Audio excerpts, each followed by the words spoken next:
अस्सलाम वालेकुम प्यारे दोस्तों, आज की इस वीडियो में मैं आप लोगों के सामने एक ऐसा सोलर इन्वर्टर लेके आया हूं जो बगैर बैटरी और बगैर वोल्टा के आपके घर के सारे लोड को सोलर पे चला देगा।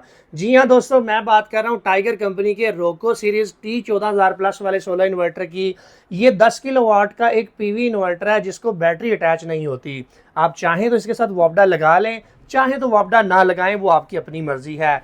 एक वक्त के अंदर 4 एसी चलाने की सलाहियत रखता है। इसके अलावा आपके घर के बाकी चीज़ें, लाइटें, पंखे, फ्रिज, मोटर भी आसानी से चला सकता है। और इस इन्वर्टर की एक और अच्छी खास बात यह है कि टोका मशीन चलाना चाहते हैं तो वो भी ये आसानी से चला लेगा। इसके अलावा ये पाकिस्तान का एक ऐसा वाहिद इन्वर्टर है जो प्योर चाइना मेड है और इसके अंदर जो कैपेसिटर्स की तादाद है वो 8 रखी गई है। ज्यादा कैपेसिटर मतलब ज्यादा झटका बर्दाश्त कर सकता है, मोटर वगैरह का झटका आसानी से मैनेज कर सकता है। सो अगर आप लोग भी अपने घर का लोड सारा दिन फ्री चलाना चाहते हैं, बगैर वोल्टा के भी चलाना चाहते हैं, तो ये ऑप्शन आपके लिए बेस्ट है।